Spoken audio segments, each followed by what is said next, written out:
Okay, there's that. And that.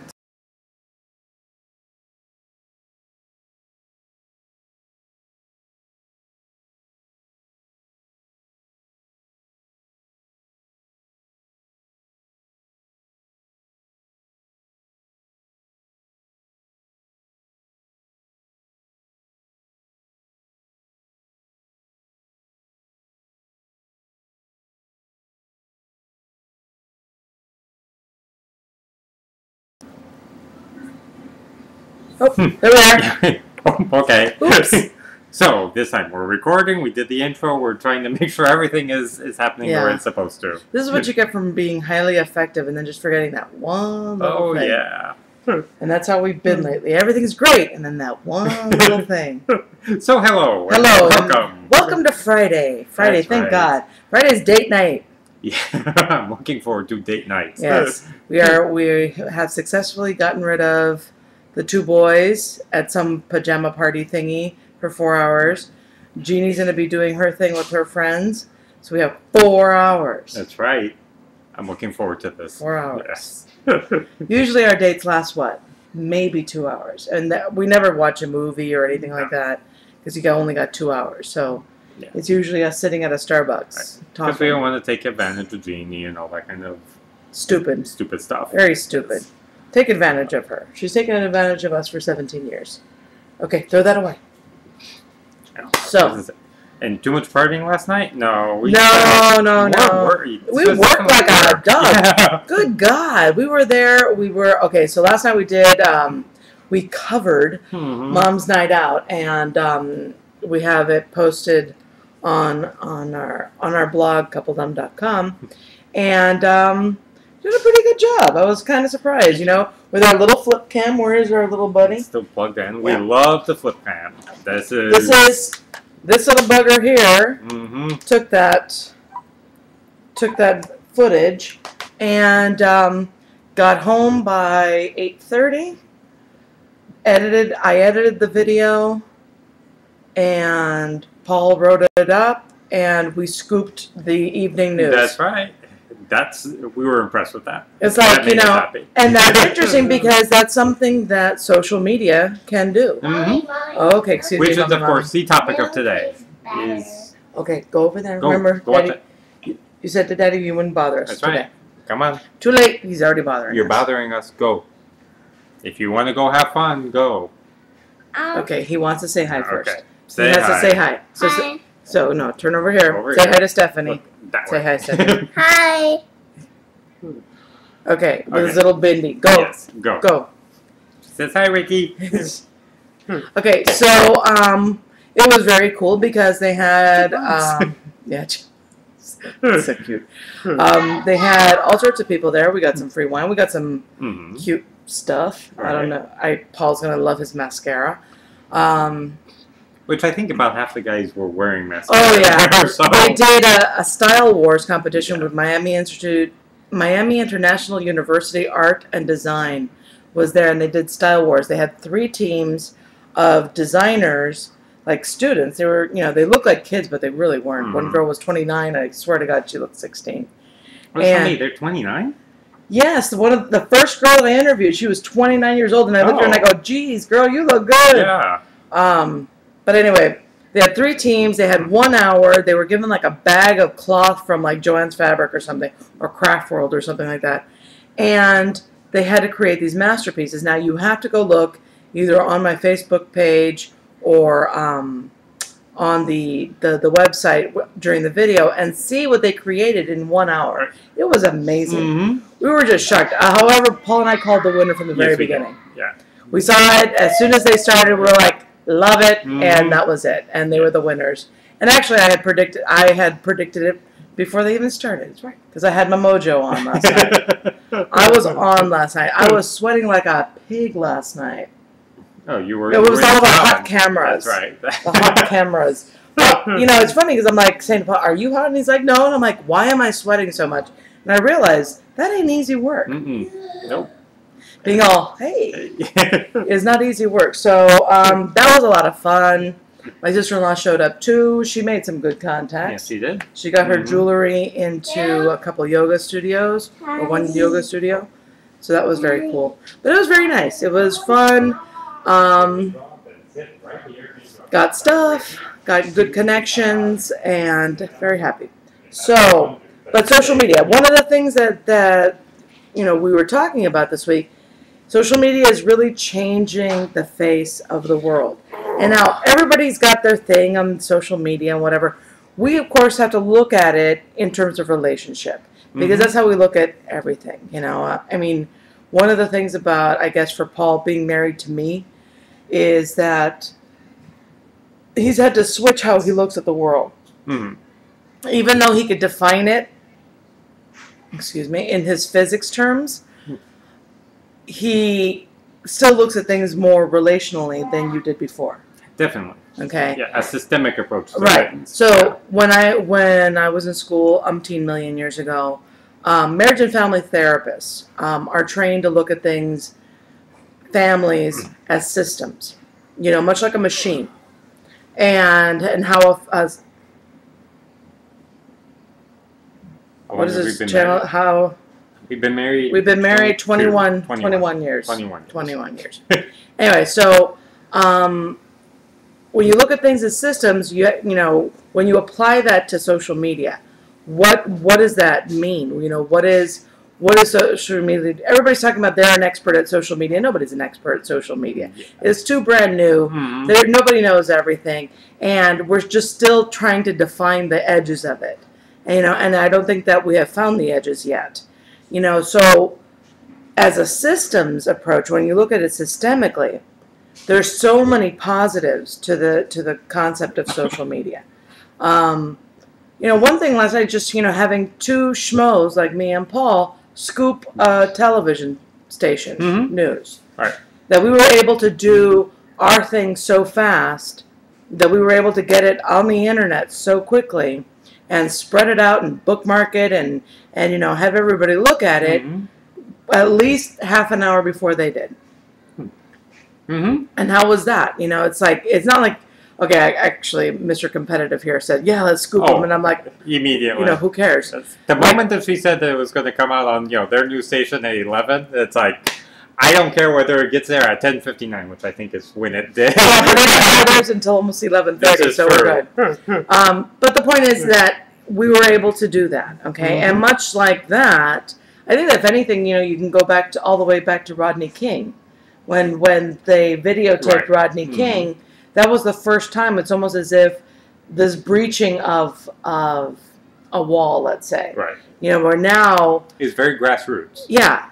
That kind of media is taking over. I mean, we were watching the news last night. We never watch the news on TV anymore. Why? Because I get most of my news from the internet. I get all of my news from the internet. RSS feeds. Google News, things like that. I don't really read anything other than that. So things are already shifting. So some of the positives, I think, of social media, I would go with, obviously, Facebook. I love Facebook. Yes. Facebook is my favorite thing. Why? Because it has connected me with people that I lost a long time ago. And people that I thought that I would never speak to again, see again, be in connection with, and people that I never even imagined would be connected to me. Yeah. Okay, well, first, I want to say, I love me my math. Okay? So, when we're talking about something like Facebook, specifically Facebook has 400 million active users. Any given day, half of those people log on. So the amount of data that there is in Facebook is just amazing. Okay? The math behind it, because I did some research on it, like a ways back, just kind of looking at stuff. The math is the same type of math that, as a physicist, we would use in things like quantum mechanics. It's that deep, that profound with the mathematics. There's connections. Basically, the whole goal of analyzing this kind of data is seeing what the connections are. It's connectivity theory. The reason I'm bringing it up is because what you find is that through something like Facebook, pretty much everybody is connected to everybody. And the question is just how connected, like what nodes, what networks people are part of. It's like playing 6 degrees of separation without even going 6 degrees anymore. Right. I think that they've eliminated like 1.5 degree now at this point because of Facebook. Specifically Facebook. Yeah. And it's really amazing. I mean, like, you know, in my case, and I think one of them was watching before, people I went to grade school with and high school. I just connected last weekend with a college friend that I never thought I'd ever see or hear from again. And that one was like one of those, you know, oh my God, you know, that touching moment of like, we shared some time together and now we can reconnect and look at you, you have kids. And so there's a certain amount of, when you look at it psychologically, being able to reconnect with people. Now that's, you know, there's a lot of people out there doing things like, oh, I don't really give a crap about those people. You know, I haven't seen them in 20 years and blah, blah, blah. The thing is that there's a lot of open wound back there. Yeah. You know, grade school, high school is, you know, one of those festering pools of... I was, to say shy would be like a major... Is Caesar still there? Yeah, he's there. Yeah, shy would be a major understatement. Caesar, I was... what was Paul like in high school? Yeah. It was You have to say something here. Shy. Yes. No. You can go ahead and be honest. What was Paul like in high school? We went to the same high school. I did not know Paul went to high school with me. And we went to a Catholic high school. It's not like it was one of these like 4,000 kid kind of things. No, little teeny. It was a little teeny high school. Yeah. I don't think I ever heard him speak. Yeah. I couldn't have told you what his voice was. I mean, when I saw him at my doorstep years later, I kind of recognized him, but kind of like one of those, I think I've seen you in a yearbook. Yeah. Right? Picture somewhere. One picture, because he wasn't in any other picture. He might have been, like, computer club picture. But, you know, it's not like I was Miss Popular, but then again, you know, compared to him, I was like a cheerleader, you know? Yeah, and so high school, especially the first two, like the... first 2 times he did high school. Yeah, first 2 times. No, the first 2 years of high school. Yeah, were probably some of my biggest wounds, you know, in my life. Between 7th grade and then going up to, you know, like through 10th grade. Until I got into about my junior year, then I began to... Until you learned how to drive away. Yeah, exactly. That's the car helped. Yeah, these are some of my most wounded times. So for me to go back and connect with people, like Caesar, for example, is very healing. Very healing. I mean, I know that, you know, I mentioned it before that we had a reunion. My class had a reunion. I think we had PE together. So vocalized pain, probably, yeah. Anyway, I had a grade school reunion last summer, and it was incredibly healing. It was just, you know, clearing up misconceptions, knowing that who I thought I was back then really was who I was. You know, it's very convoluted psych stuff, but it was, for me, it was like the best experience, and I felt so connected with these people. Like, you know, wow. We share 8 years together. You know, people call that marriages. You know, I mean, my grade school people, it's like, and some of them, 12 years we shared. And then you just let them go. You know, there's a certain amount of grief that never takes place for people. And being able to reconnect, you know, and then you're able to reconnect with those feelings and then grieve what you've lost, but also be able to create something new. I think that's really amazing. Now, I'm not, it's like, we tweet, I am on Twitter, and I do those things. I just don't like it that much. Oh, Twitter? I don't think that's one of the problems with Twitter is that it doesn't really allow you to connect as much as Facebook does. And it's really, I could see it more as a business technology than it would be for connectivity. Yeah, at least it doesn't seem to have as deep a level. Right. You know, like the intimacy. Well, you only have 140 characters to like express, Right, you know. Yeah. So when you're talking, I mean, you know, within our framework of relationship, it really only allows you to do superficial things or a lot of, you know, brief things. I mean, if you want to get really intimate, you're going to have to tweet a lot. I mean, it allows you to connect with people on a professional level, perhaps on an admiration level, you know, like with celebrities and whatnot. And on Wednesday I wrote... I would also think it'd be good for people who, if you want to connect for people who are on the move a lot, you know, that kind of stuff. Okay. It has that. You know, which we have a couch. We're really not on the move a lot. This is where we are. That's why I disconnect that thing where on Twitter you could actually put, like, you know, where you are, that your geographical location. I think I would just bore people. Sofa. Still there. Sofa. Yeah. Occasionally I go out. I went out last night. Do our little bit. Yes, you are watching Relationship Rehab here on Mingle Media TV with Lee and Paul from Coupledom.com. Yes. I know, I'm good at that. For whoever smiley face person is, this channel, so to speak, what you're watching, this show is all about relationships.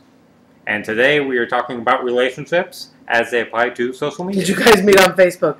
Facebook wasn't internet. Well, Al Gore had yet to really perfect the technology of internet when we met back in 1988. Yeah. Yes. It was still only being used by the Pentagon and things like that at that time. Just so that at one point in my life, I was a computer person, a computer consultant. And let's see, before we moved to Miami, we had the computer and the internet. Oh, yeah. It was a green screen because it was still that. Right, with the kind of yellowish writing on it. Or, the weird writing. No graphics at all. Oh, no. And you need to know some programming language. Yeah. And that was the internet. That was the internet back then. All right, and then what was the name of it that came Prodigy. out? Prodigy came out, and you actually had pictures. Yeah, that was cool. Yeah. Prodigy was like amazing. Yeah. And then by the time we actually moved here and got settled, like the whole internet. Overnight. Yeah, overnight. Like, then that's when AOL exploded, and then the one with the O, I don't remember. Yeah. It was Prodigy, and there was another one. But, yeah, because we never did AOL. It was Prodigy, and then there was another one. I don't remember. I don't remember which one it was. Yeah. But anyway, we've been on computers since we've owned a computer in our home since 1990. Yes. Yeah. But to say we've been on the forefront of things, I don't know. No, I mean, in terms of Facebook, I've been on Facebook for like 4 or 5 years now. Right. Since like almost when they opened, when it was just a college thing. Jeannie was like 13, 14 when she started MySpace. I had gotten on Facebook to see what it was like, and then I wanted her to get off MySpace because I didn't trust MySpace. Right, yeah. I still don't trust MySpace. I'm sorry, real quickly, Caesar. Our first computer had 2 megs. Had 2 megs, and Paul said, this was Paul's famous line as we walked out of the store, we'll never be able to fill that. That thing was obsolete by the time I got out of the box, because it was right when, do you remember when all the computers were so rapidly upgrading that right then is when Windows came out, and we didn't have Windows on ours. Right, and it used 2 megs just itself. Right. Yeah. We had this big, it was big. It was bad. It was big, and it cost us $2,000. $2,000 bucks. Yes. That was our January of 1990 is when we bought ours. Right. That was crazy. Anyway, one of the things that social media does for us is create. Where's Stephanie? By the way, Stephanie, you are our special guest. Are you going to be on here, or since yesterday you're too good for us little people? Because we'd like to talk to you. Yeah. Do you want to actually get on your camera and hippity hoppity? Anyway, so you find buried treasure. What do I mean by that? I forgot. I'm not dressed. Put a top on. A dickie. Put a dickie on. Anyway, so you find buried treasure. It's like, you're finding people that have been writing for years, that are just putting out their stuff, never been discovered, because really a lot of this stuff, oh, good Lord, no one's going to see you that much. Put on a mask or something, or just put, like, you know, this guy. Yeah. A little mascot. Okay. There you go. Put it back on your unknown social media expert. So, anyway, we're connecting with people that are now gaining fame because of their quirkiness or their ability to write, ability to communicate, and actually giving fame to people who are, I think, more deserving in money senses. Yeah, you know. Well, one of the things that was just announced this week was the Bloggist got a book deal. And if you've never read anything, theblogist.com, Jenny Lawson, she's just amazing. I find her hilarious. To be one of the funniest writers out there. She's probably heavily medicated, or should be, but she's great. She is. I don't have the words to describe how she writes. I just love everything she writes. So if you have any time, read her stuff, because once you do, you're going to keep reading it. And see, now those are one of the gems I was able to connect with. And she got a book deal basically because of her fame on the internet. So that's, and because she writes really well. Well, yeah, obviously. Yeah, that's obviously the important part, and really a theme of everything we're talking about today is that the rules still apply. You know, it's like, you want to be a great writer and you've got the internet, well, you still have to be a great writer. Right. You know, you still have to have talent.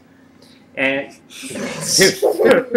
now, when it comes to relationships, all of the relationship stuff that we know still applies. Okay, yeah. Dude, move. Go, or else you're going to end up in trouble. Watch. Move. Breaking into Spanish. Coming up, yeah. Bye. All of the rules of relationship still apply.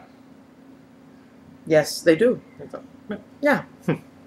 I forgot. I just broke into Spanish and got lost. I got like sprained my brain coming back. Oops. So what are we talking about? We're talking about social media. Okay. Yeah, I know that. And isn't that the whatchamacallit of the what do you call that? The making web TV special or social? Social. Yes. Making web TV social. One of the things about, you know, when I was in grad school a million years ago, over 25 years ago when I was in grad school. I'm sorry. Wow. And not a great That's not right. That's not right. That can't be right. Yes, it is. Shit. It is. Okay. So, when I was in grad school, no, I wasn't in grad school 25 years ago. It was less than that. But one of the things I had in mind was interactive TV, specifically for children. And the idea of interacting with them to create connection, to educate, and things like that. Now, this is what they're doing now, which drives me up the wall because I never did it. In fact, when I did my oral comprehensives, I was explaining my concepts, and probably one of those bastards took it. But anyway, I never followed through with that. But now that's what they're doing when they do things like, you know, Dora and Ricky is actively talking with Dora right now. So when Dora says, you know, ask the question, and the kids respond, that's interaction. That's where real learning takes place. When the kid's talking back to the TV, that's a good thing. So, you know, what we're doing here now is we're going to be creating the same thing. The idea of being able to do this show is being able to really, in a sense, do psychoeducational programming where, you know, we're going to teach concepts, and we're talking about concepts, and you're able to interact back with us, thus solidifying what you're learning. Now, this could be like, you know, who gives a crap, and it's for me, I think it's just amazing that I am getting to do what I thought about, you know, 23 years ago. Yeah, because I graduated in '87 from grad school, so that's 23 years. Yes, 23 years. It's a whole adult life plus some. Right.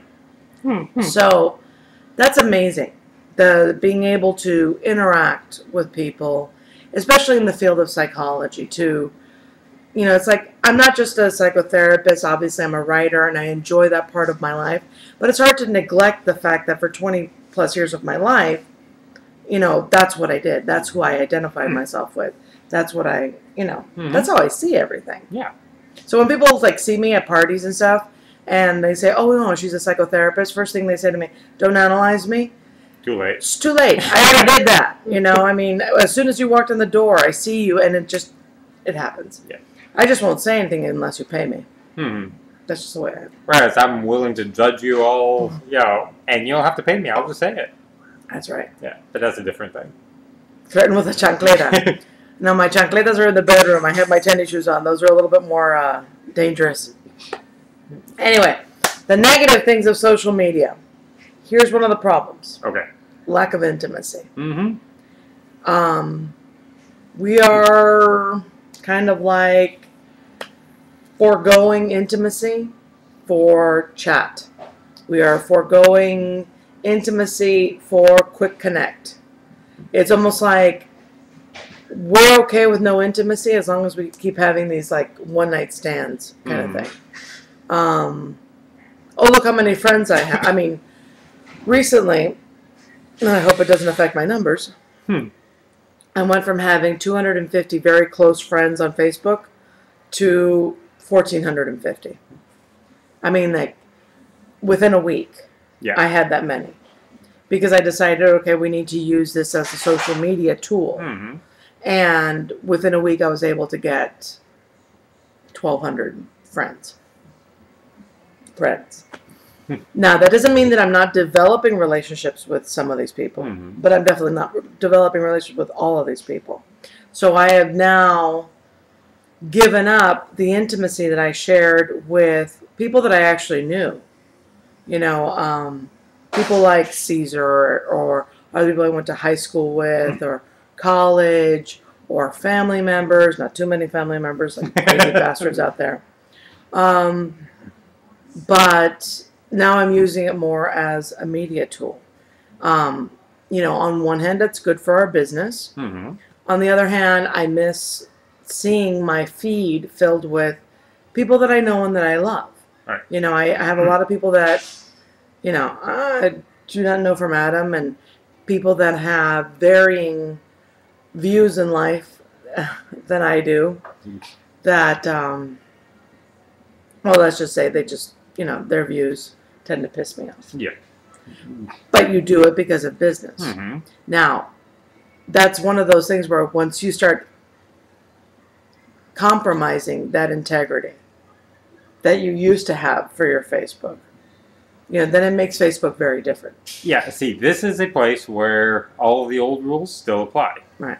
Because you can give as much of yourself on Facebook, for example, as you would in, you know, in a social, you know, a physical social setting where you're meeting people that you don't know and that kind of stuff. You know, so to say the loss of intimacy as a negative it definitely can be, or it could be a gaining of intimacy. There's a flip side to it, because since the same rules apply, you can go as far as you want. Make sense? I mean, you see where I'm... You know, we do have one personal and one professional. The thing is that since we've already crossed the line of who we are as a brand and who we are, because in our blog we actually share a lot of ourselves, and we use ourselves as examples for relationship.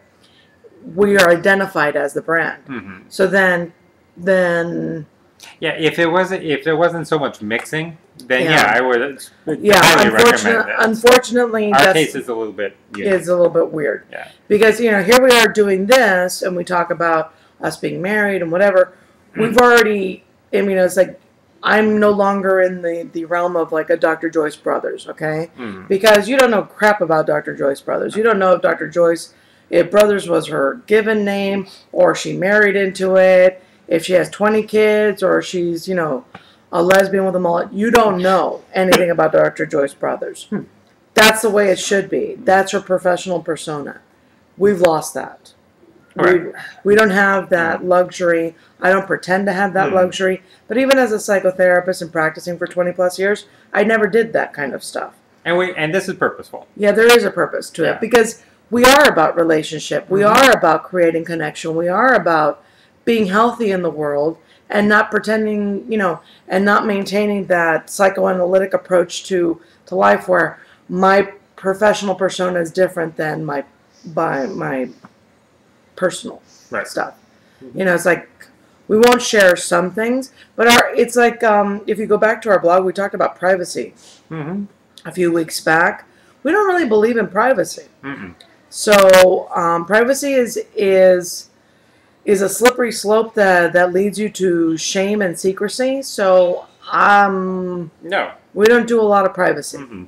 So creating 2 accounts, all I need to do is be very vigilant. I mean, it's like this is something that I've already said to myself. I am very vigilant with how I communicate with my friends now, maintaining that contact, maintaining that connection, and that onus is on me. Right. So creating a separate account would just make it, we had that. We had our fan page and we had our personal page. My personal page has created more friendships than the fan page.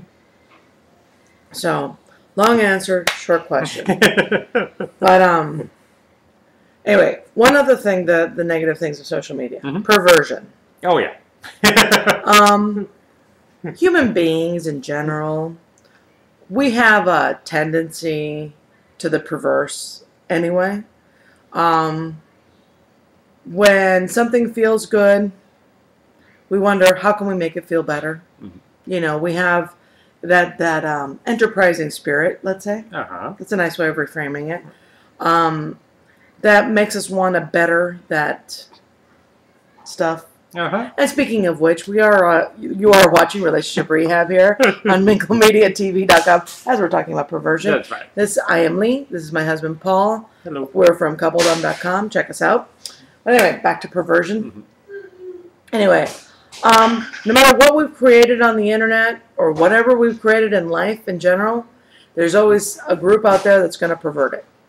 And why is that? Because that's what human beings do. There's no ifs, ands, or but about it. You could pretend that you've never thought about it.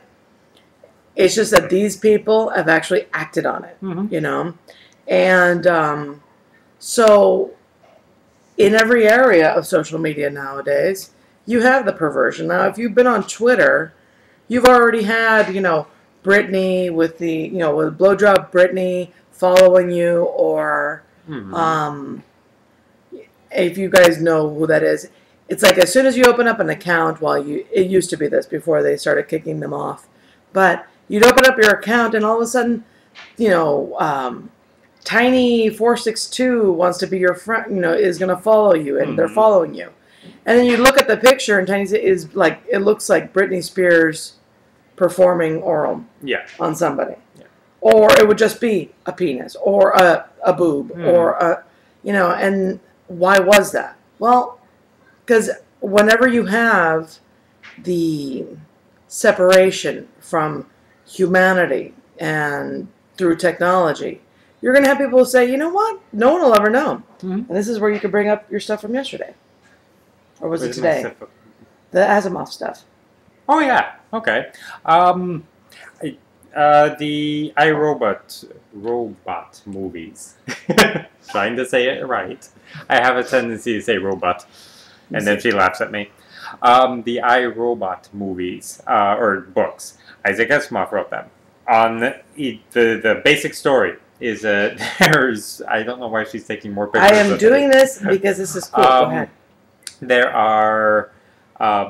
There's Earth, which is overpopulated, and then there's the colonies, which are underpopulated. So there's like one person every several hundred acres of land, and they do everything online, and they create this whole culture around doing things online. Hanging around naked, while you're on a video camera is no big deal for them. I'm not wearing anything on below. Yes, see? But actual physical contact and things like that are, they can't deal with it. They completely freak out, and and that's a major part of the stories. I think it's very cool because he wrote these in 1950, and here we are creating this whole culture around internet, social media. Mm-hmm. And we have a new language. We have, how do we lead up to this? Something about intimacy and perversion, and we were doing all that. Yeah. That suddenly this is a new realm for us to push the limits. Right. And I will say that my thoughts, 2 reasons why people push why there's the perversion, is one is because of the intimacy. Since there is a lack of intimacy, then there's not that connection. And you're also, the fear of rejection is kind of alleviated because you don't know who's on the other side of the camera. Right. You haven't created a connection with them. So now, what is it? Recently, like in the last few months, a 17-year-old kid created chat roulette. Yes. Okay. Which is very amazing. Which is such an amazing idea, such an amazing way of connecting with people from all over the world, randomly, creating connections with people that you would never thought that you would do that. So what happens within, and this is like, talk about mathematical progressions. Mm-hmm. Within not only like 2 or 3 weeks, the chances of you actually connecting with another human being and speaking with him has become only 10%, whereas the other 90% is men jacking off. Yeah, right. It's finding somebody who has their clothes on. Yeah, or you meet somebody that has their clothes on and all of a sudden they take their clothes off, and it's so this has just become another place for people. The computer's okay, bye-bye.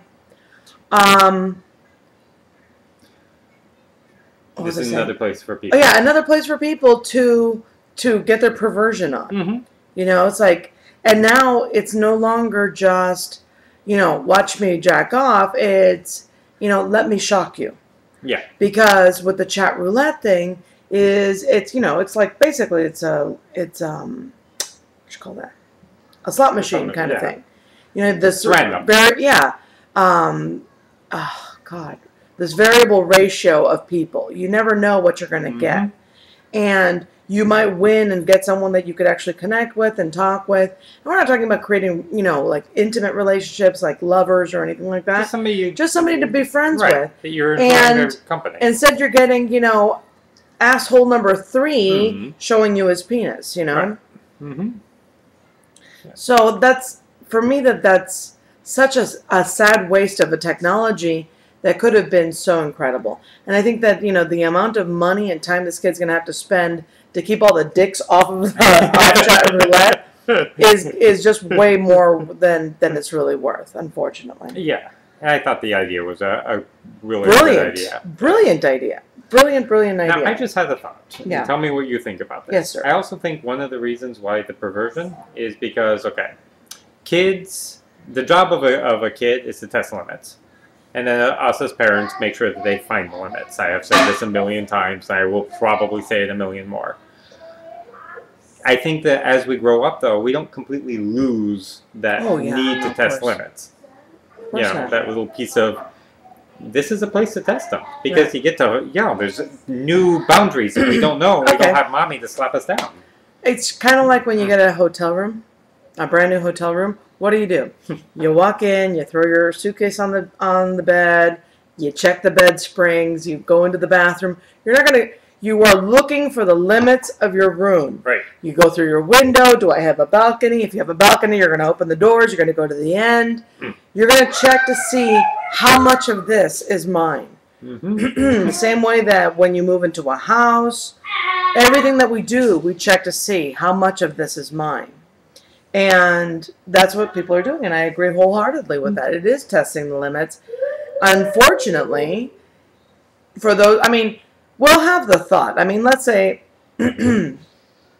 when we were told, hey, you're going to have a web show and blah, blah, blah.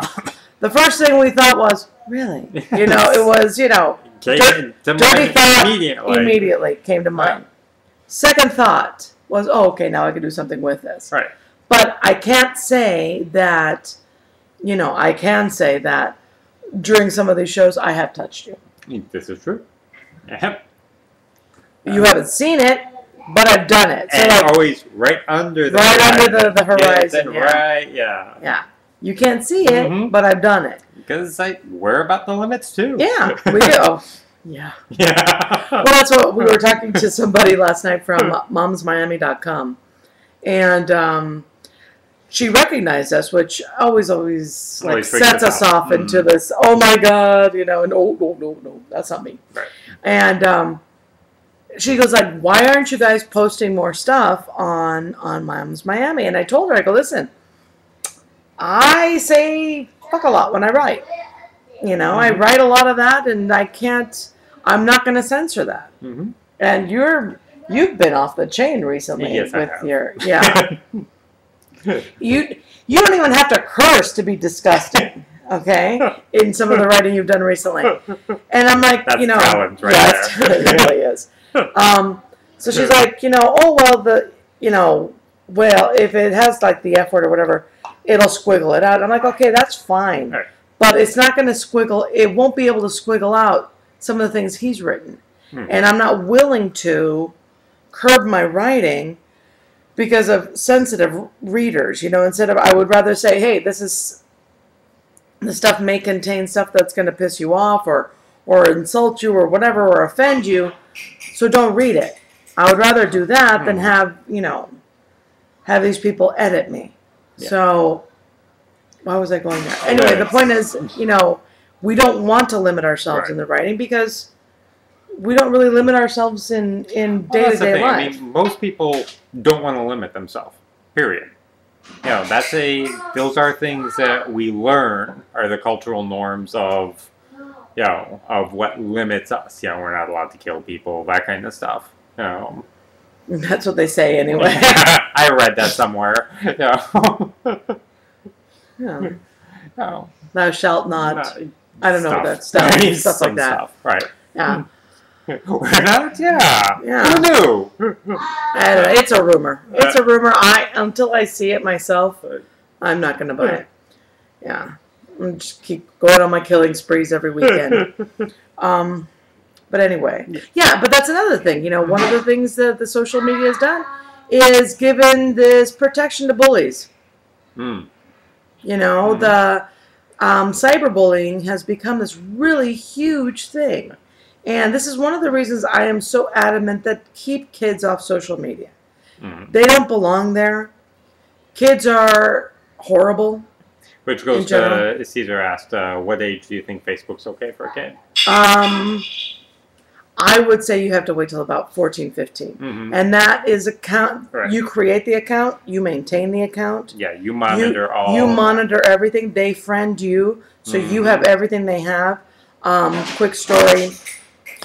Jeannie has an account. Our daughter, she's 17. She's had her account for a couple of years. And she is our friend. She changed her profile pic, like a year and a half ago. She changes it in her bedroom, and she walks out here to get a glass of water or whatever, and I'm like, change your profile pic. And she's like, why? And I go, because you look like a whore. Change your profile pic. And then she goes, I do not. She goes, what are you talking about? And I go, what is this? I mean, you know what picture I'm talking about. This always from above so picture. You get a little breast. So you get, like, the cleavage. You get, that kind of thing. You get that, and then that pouty look like, oh, I don't know what I'm doing. That is such pedo perv bait that it's like, oh, hell no.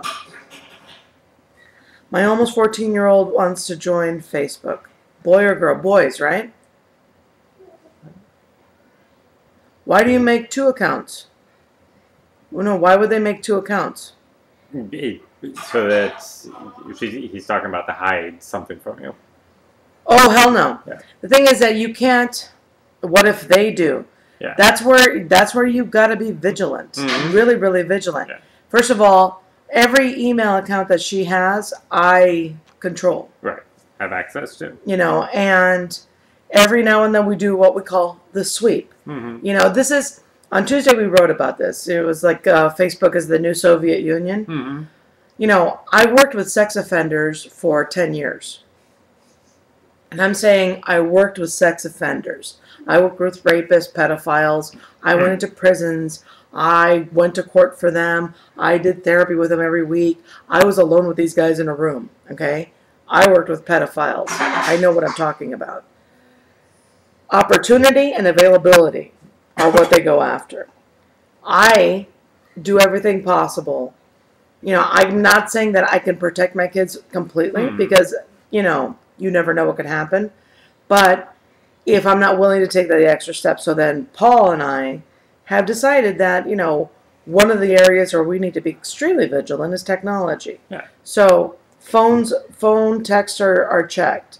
Facebook is checked. I go through her Facebook, make sure everything's okay. I make sure that her friends are people that I even recognize. The names are people I recognize. That there's not, you know, some 52-year-old guy that I don't know who it is on her Facebook.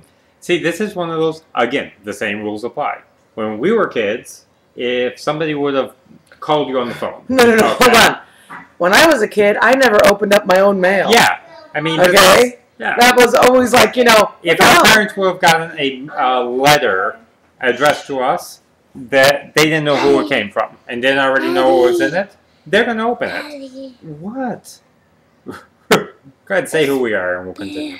You spilled. Okay, just go clean. Go sit. We'll clean it up in a second. Say who we are and then we'll We are Relationship Rehab on minglemediatv.com. I'm Lee and this is Paul from coupledom.com.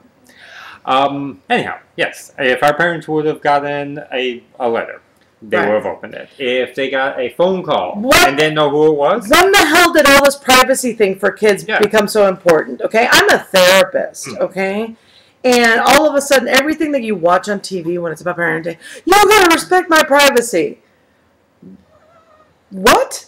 What does that mean? You know, I mean, every time I see a teenager do that on TV, it pisses me off. You know why? Because we're the ones, our age people are the ones expressing that to kids that, oh, you know, I'm going to respect your privacy. Bullshit. Right. There is no such thing as privacy. All you're doing is giving them a cushion of secrecy. Okay, and the last thing we want our kids to have are secrets. Because when they have secrets, that's where all the bad things happen to them. You know? When kids get abused, they keep the secret. When, you know, all this stuff happens, they're keeping secrets. So you don't want to foster that in them. Okay? You know, privacy is you maintain you maintain your boundaries regarding your physical body. You don't have to let people talk to you nasty, you know, including your parents. Right. I believe that wholeheartedly. You know, it's like calling them names and whatnot. I don't do that with my children. And I teach my children that no one's allowed to do that with them. And they maintain that boundary for themselves. Boundaries are different than Boundaries are one thing. Privacy is completely different. Privacy is something I don't believe in. Right. Boundaries I believe in 100%. Okay? So when it comes to things like Facebook and Twitter and texting and sexting, okay?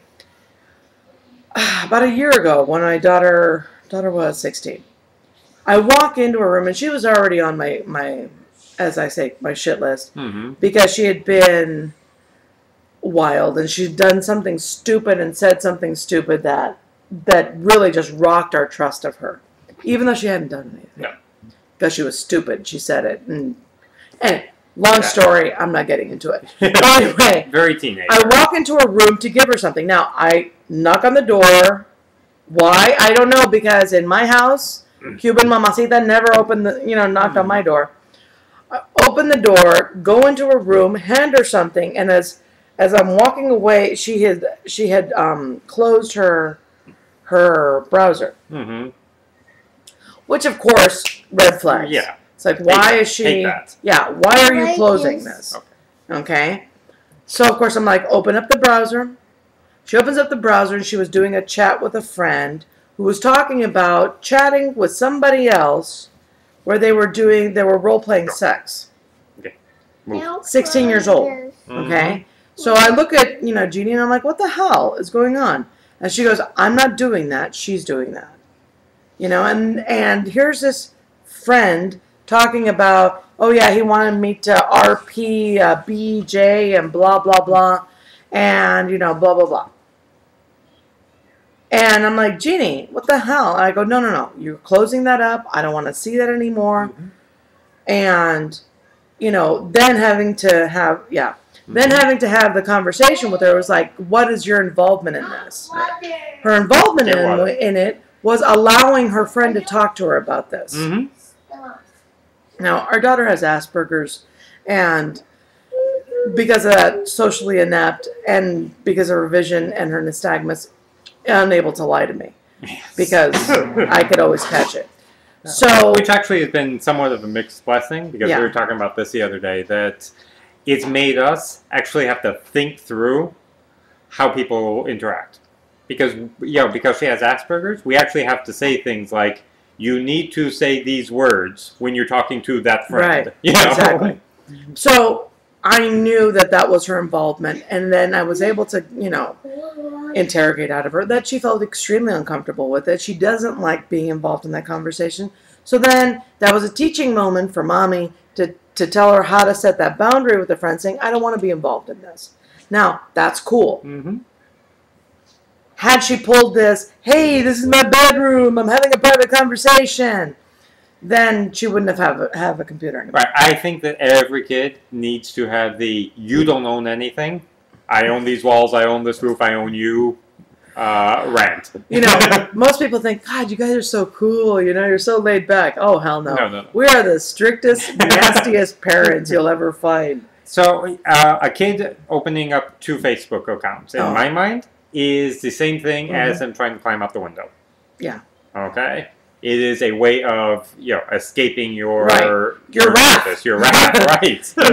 If your kid did something like that, then they don't get to have anything. That's where you very easily lock down their computer, that all they could do is look at Wikipedia. Yeah. Not even the good parts. Not the good parts of Wikipedia, just the parts that you say so. Right. Or, as we had Jeannie for a while, because there was a good 6 months of her life where Paul just took off her internet altogether and said, if you want anything, ask your mom to look it up for you. Right. I'm like, oh, I can do that. You want your emails today? I'll give you your emails today. Yeah. We were worse than KGB on this one. But that's, this is where you maintain that, these are the limits. Right. These are your walls. This is your running to the balcony and checking out the bathroom. This is how far you get to go. And on that front, we communicate all of that to specifically Jeannie in this case. Right. This is not like it is a constant battle. This has been a constant communication. You don't own anything.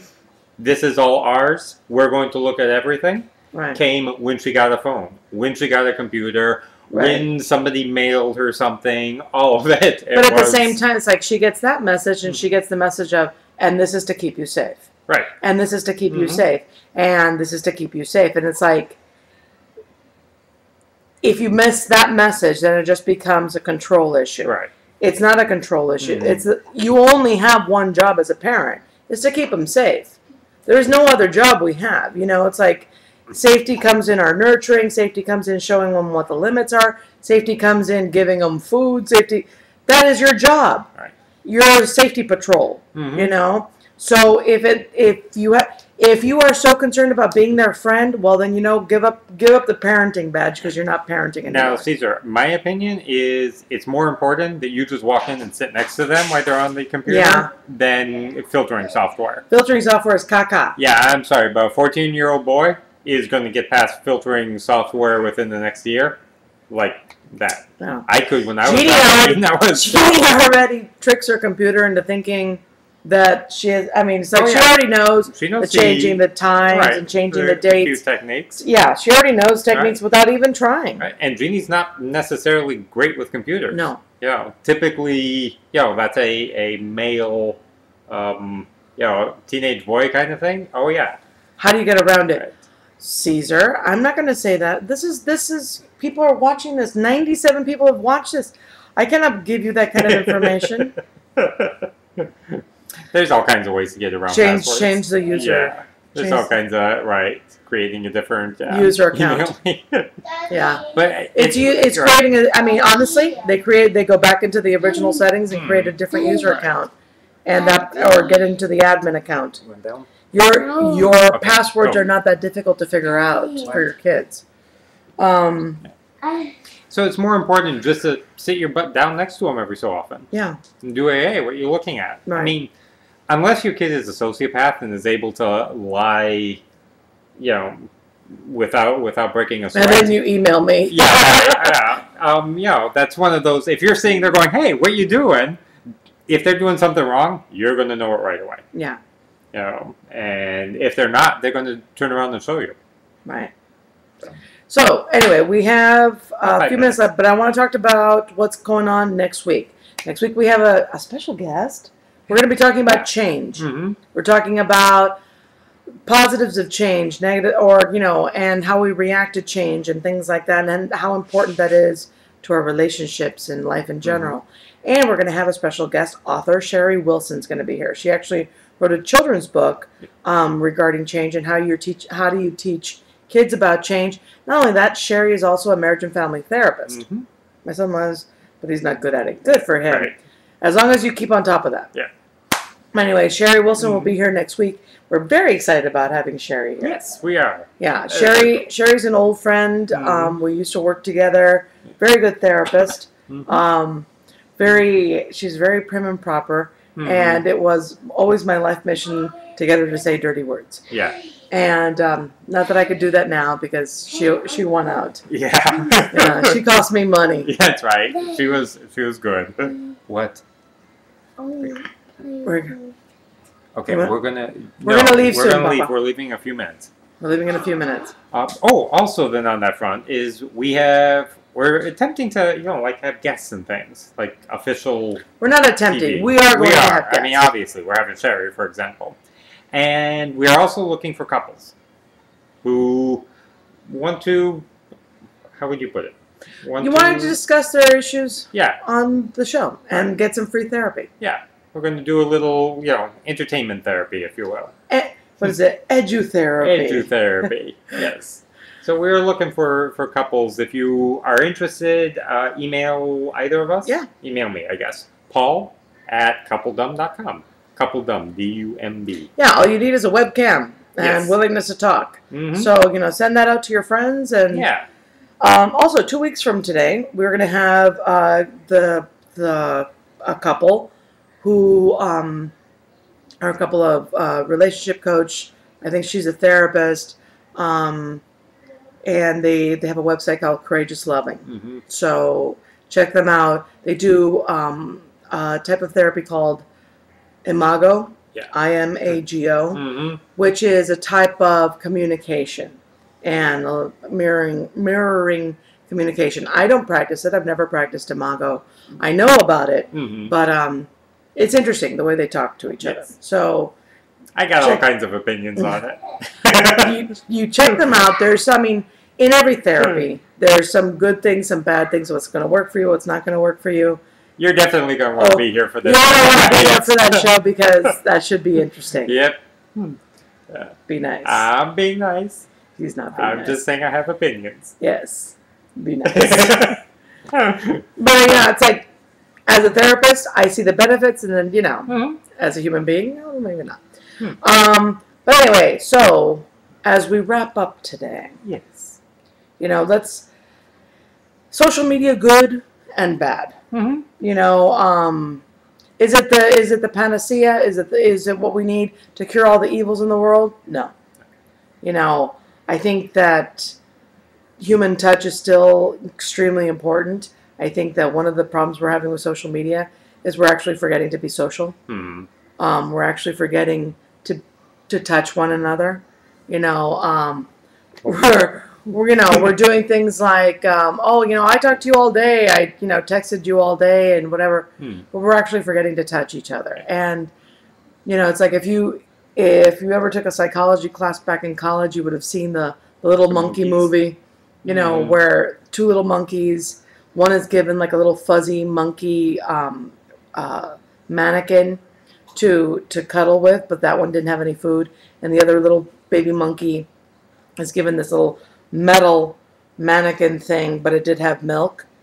But because it couldn't cuddle, it died. And say goodbye. What? Because say goodbye. So About the cuddle with someone, touch That's somebody. right. You know, I am somebody and say cuddle me. So see you next week. Love you guys.